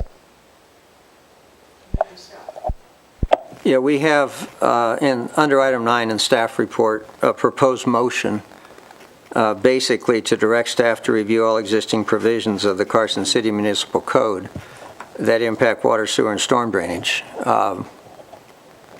That sounds pretty broad. If I might speak to that I would never accept that motion. I don't believe we direct staff to do things, and so if you would please ignore that motion. If we make any motion, I'd rather it was something quite different. So yeah, we can direct staff. Our attorney has explained to me that we can direct staff, but we don't usually. We prefer to work with staff. So, Madam Chair, the purpose of my comment was not to make a motion. It was to ask the staff if what we're looking at were that motion to move forward, or something, the board to determine that motion was something they would put into place. Aren't we back to what Dan, you was saying is a long-term process to go through this effort? And Madam Chair, if just to kind of dovetail off that comment, and I really don't want to run too much of a risk here of waiting again into policy matters, but something that I can identify as perhaps a compromise approach here, of course, for this committee's consideration and for staff, and with staff's input, of course, is, perhaps what we're gearing towards here is this goal of staff working in conjunction with the members of this committee to identify those critical sections of code that are fundamental to the operational day-to-day functions of our city department, for them to be able to carry out their duties and responsibilities, not so much in terms of, hey, let's this broad range review of all existing provisions, which I'm not saying that would not be an appropriate or quote unquote good endeavor to undertake at some point in time. But I understand, of course, the reality of the situation is that we are understaffed, we are underfunded, we don't have, an unlimited amount of time and resources to devote to such a wide-ranging sort of a project. So perhaps the first step in this long road to achieving what we want to accomplish here is to identify those critical sections which staff would be able to weigh in on and say, hey, this is what we need to do on a day-to-day basis. This is what we need clarification on, and we just leave it to staff to identify what is critical. Again, with, through a collaborative effort with the members of this committee, of course, and with the Board of Supervisors. So again, now I'm going to pull myself out of this policy discussion. I'm going to put my attorney hat back on. Whichever direction or whichever option this committee decides to adopt, I can assure you certainly that the DA's office is up to the task of actually carrying that out as far as revising and amending through a legislative effort the correct drafting and authoring of these ordinances. And this is not by any ways a knock against any of our predecessors or previous DA administrations. It's just that, we have a different policy. Whenever we open up a code provision, we want to look at related provisions. That's the proper legislative method. We have staff, including myself now, who's, more experienced, and we have a background skill set of being able to, we would be able to apply here under these circumstances and go with more of a legislative style and methodology with respect to our approach to CCMC. Darren, how do you feel about that? Yeah, I was just going to add something a little bit about how we do it now, and maybe I went into the detail, and I appreciate what came forward with the discounts and how that worked. So the process now is within the department, we have a list of amendments and changes that we have become aware of that we need to fix. And so what we do is that list of 20, the priority changes. And then the idea is, okay, here's one, this is a bigger impact, or this is a bigger issue to what we're dealing with. We really need to get it fixed. And then we'll assign somebody that's most appropriate on staff that knows the most about it to start looking at it, reviewing it, and then working with the DA's office to fix that. We have a lot in the development side of things. Development changes so fast that I can't keep up with my code changes to keep up with development because of all the changes. That's what happens. So we put out, the code, the stuff, some of the standards that we're using on our projects that we give developers to build by, and we do on our own capital projects. Those are updated and better than what we have in our code because I haven't caught up with that. So that's the way it works right now in-house in terms of looking at these on a case-by-case basis. We have to do, as Public Works, we have to do a better job of biting off a chunk and doing a couple at a time, working with the DA's office and going through the process. Ideally, we should be doing some of these, every 3 months or, 3-4 times a year, that sort of thing is going through these ordinances, fixing them, especially the ones that are priority to us or to others that we've heard about, and going through the process. And that's how that's our current plan of how we would proceed with this. And I think it works. For instance, if this committee came and said, this is one thing that we think needs some priority in terms of you need to look at this ordinance and here's why, then that would, in our mind, that would go kind of to the top of the list, and that would be something that we would look at sooner rather than later. The idea of let's put them all in there and let's start working through from one end to the other. It's just a bit of an overwhelming task to us. So that's, for what it's worth, that's kind of how I see this could effectively move forward, and that I would feel comfortable moving it forward that way. Having said that, I also feel that we need to do a better job of just diving in there and getting the work done and making it a priority. We just got to make it more of a priority to do it, and that means shifting work around to do that, but we should. Well, do you see this committee as being a help to you or a hindrance? I mean, There's a no-win. I mean, I think the committee wants to help, and if you have your own system set up that doesn't need this committee, then we're not here to be a hindrance. I think the help, the best way to bring help to us is in your roles in the community. If you become aware of an ordinance or of something that is out of whack, that is causing consternation, that you would possibly bring it, discuss among yourselves rather than just one person the importance of that, and then you could possibly give staff direction that hey, this is an ordinance that we would like you to take priority in terms of looking, rather than the 5,000 we have here today.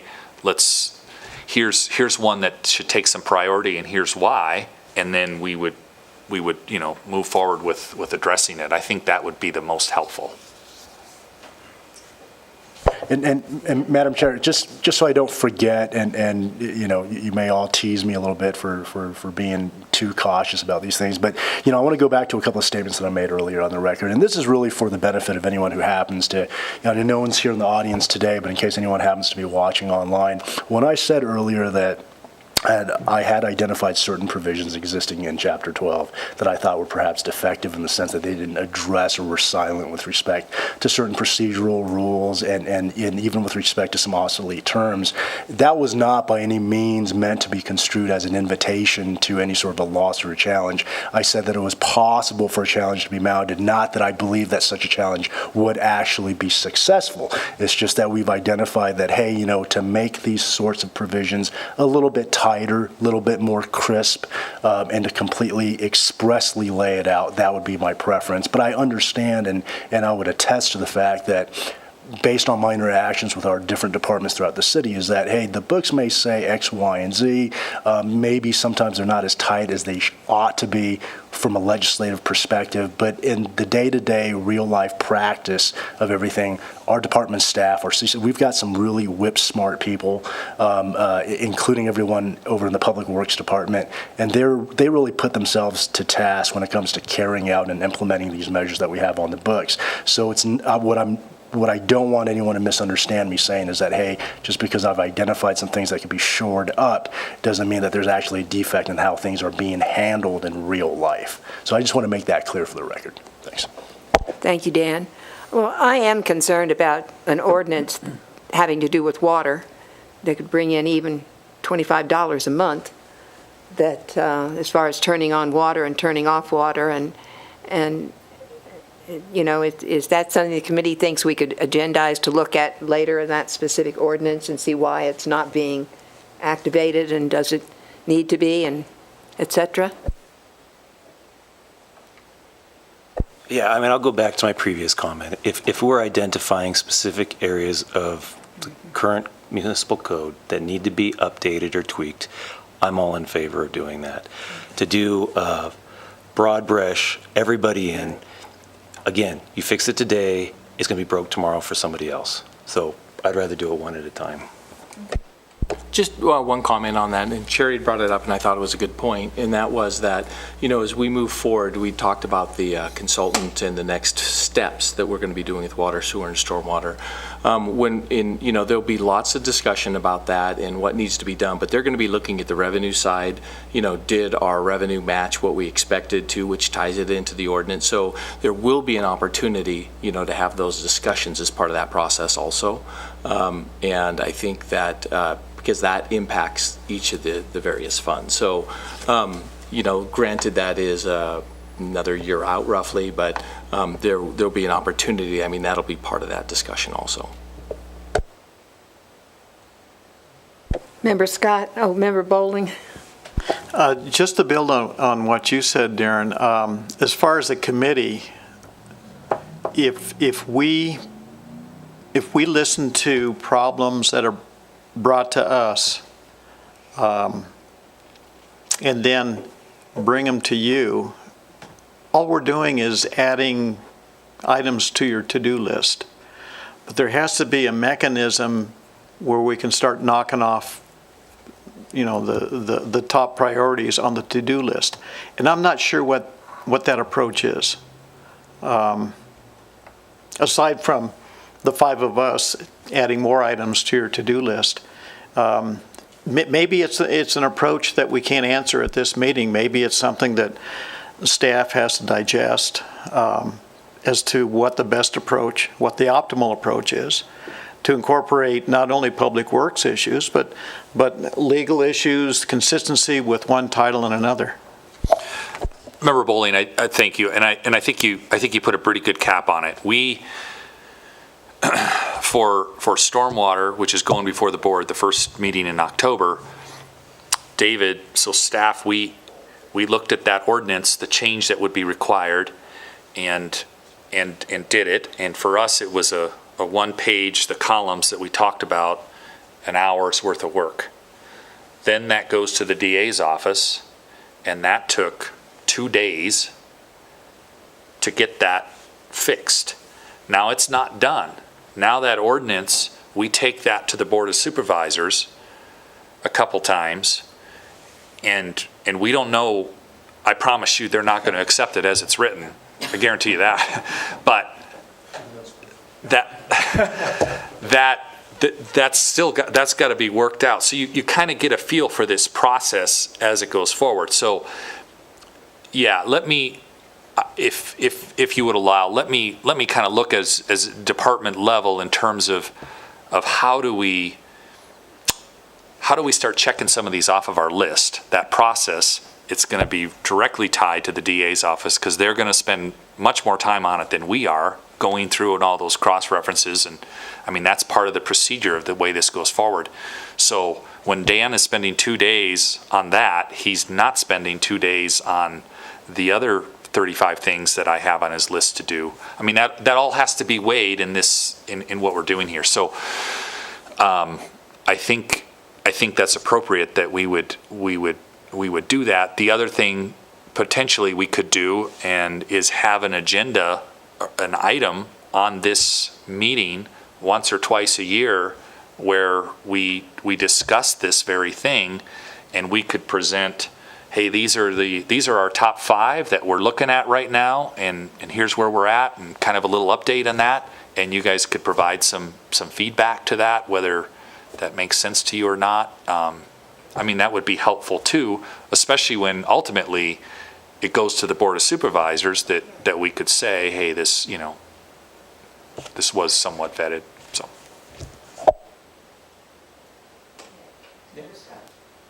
Yeah, I like that concept, and I think in the context of this agenda item, I don't know that I see a need for specific action. I think the process is there.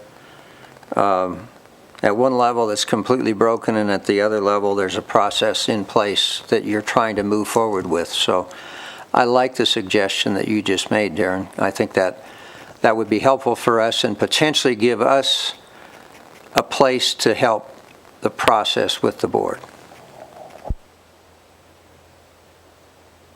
Yeah, I agree with that. So if there's no other comments, then let's move ahead to talking about whether or not we need to meet again this year, and what we might want to think about putting on that agenda.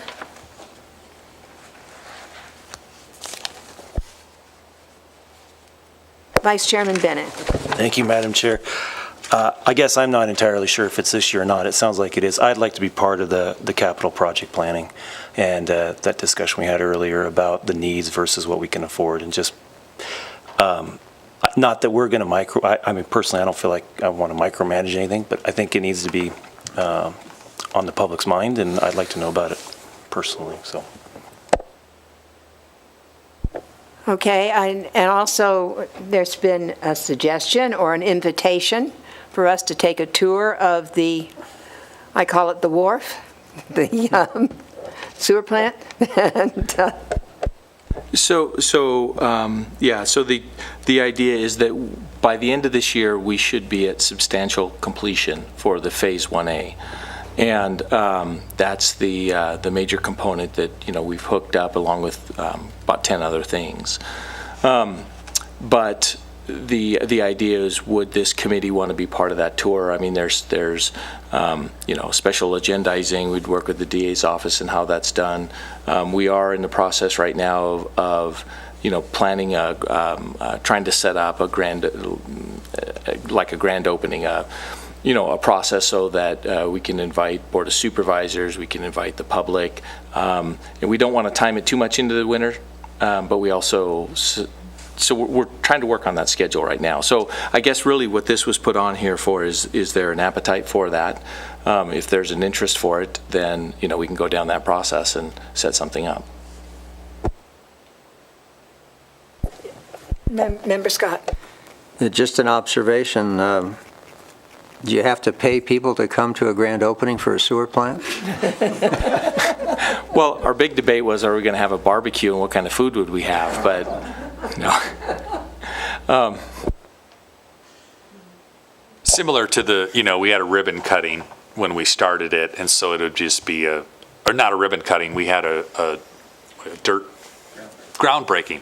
So this is the ribbon cutting of opening it, and obviously you all would be invited to that as well, and the Board of Supervisors, the mayor. So that's going to happen regardless, but in addition to that would be whether or not we would make this committee come and do a tour, or if that could be done offline, or that was, I think, the discussion. Yeah, that was the idea. I mean, we can do it multiple options. I just wanted to put it out there to say that, we are nearing substantial completion. We can do it so that it's not done and it's a majority. Might work better with your times. We can offer out tours. We could do it as a group. It's really just put back to you as a committee to say, what do you think would be the best way to go through this process? Well, let me ask the committee this also. Would you like to have a very brief meeting where we would do the capital projects, look at the capital projects, and that's it? I mean, before the end of the year? And then if we get invited to go on a tour, those that can will, and those who can't won't. I mean, May I just make one comment to that just real quick, and that is, of course, we'll support and provide. When we start, our capital planning in October, and, the idea is we'll talk about setting up future meetings in January and quarterly thereafter, whatever the committee would like. And the discussion is, do we want to have, a meeting in December?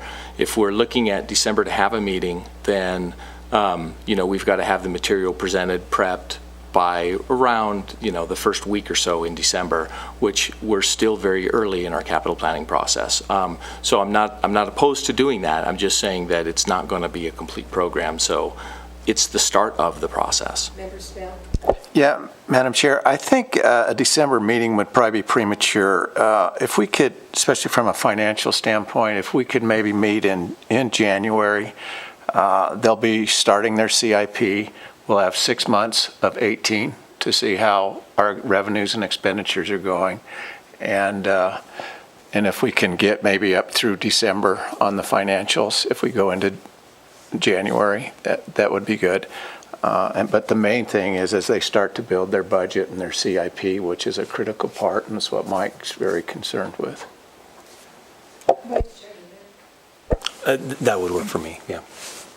January would be good? January would be fine. Again, I want to include us in the process.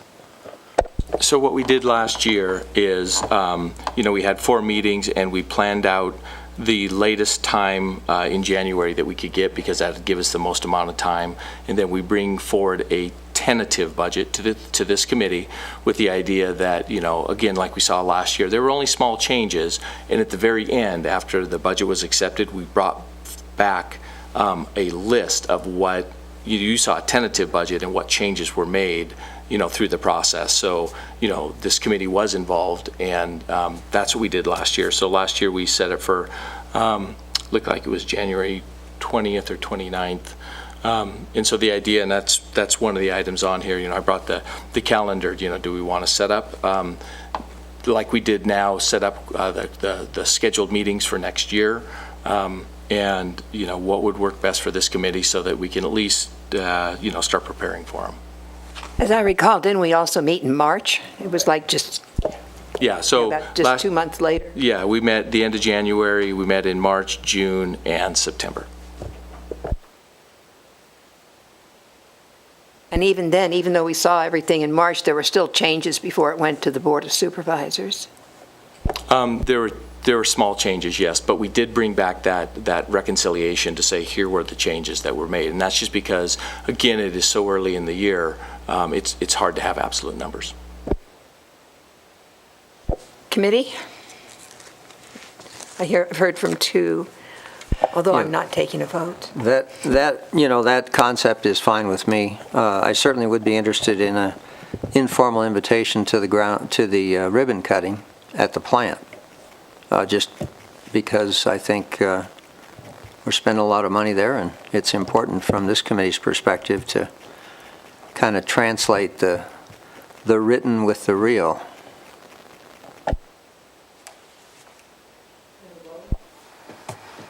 I would echo what Member Scott said. I would like to have a tour of the plant, whether it's one at a time or a group. It's whatever's appropriate. And I think the early part of next year is probably the more fruitful time to have a look at the projects coming up.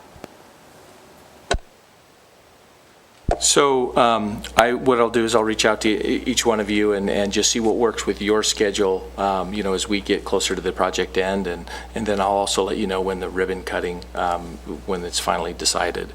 And then as far as scheduling for the upcoming meetings for next year, if we can do it now, Lisa gets put in the minutes, we have a tentative, they could change.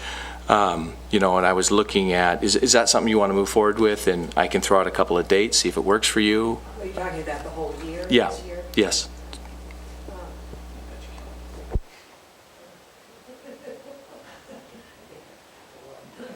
I have to admit, I don't have my calendar. Well, of course, and then maybe it'd be the scheduling at least of the January meeting.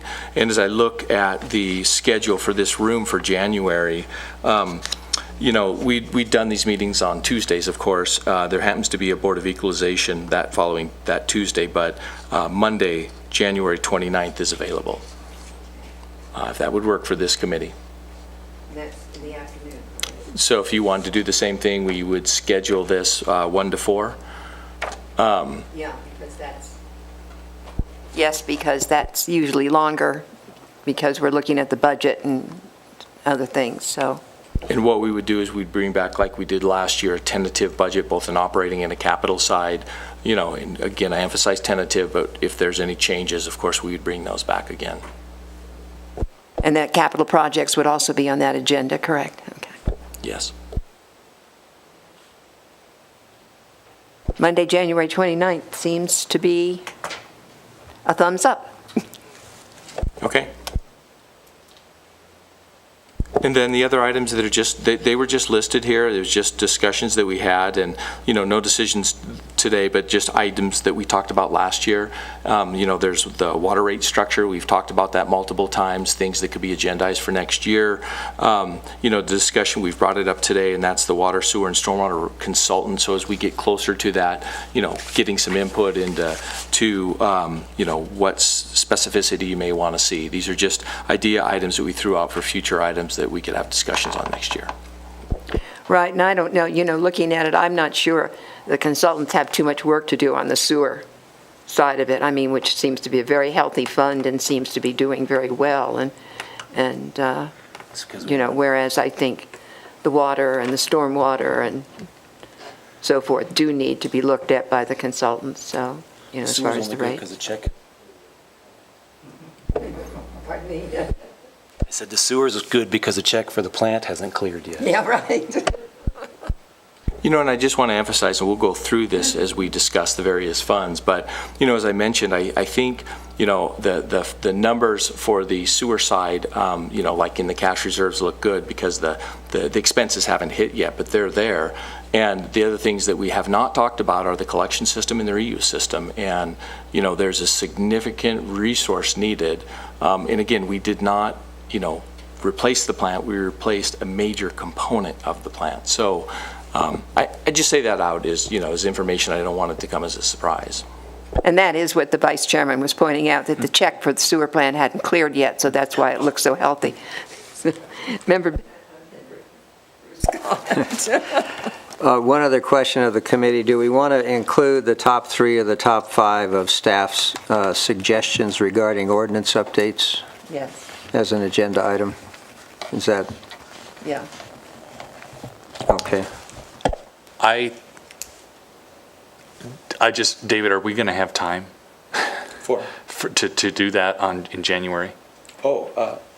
Sorry, were you talking about for the January schedule or just topics? I was just for the thinking about following year? agenda items for January, and if that makes it too long, we're obviously into a long-range project here, so it's not the end of the We world. can always put that down for March. We can always move it to March if we don't have enough time, so. Thank you, Madam Chair, because I remember last year when we were talking about the capital budget, we ran into that constraint, and you were trying to manage that process, so, yes. Well, that was because Member Spell was asking 3,000 questions. And they were all good questions. Okay, if we're done with that, then I'll ask for public comment, although the press doesn't consider itself part of the public, so they won't be saying anything. And so without public, since there's no public comment, do I hear a motion to adjourn?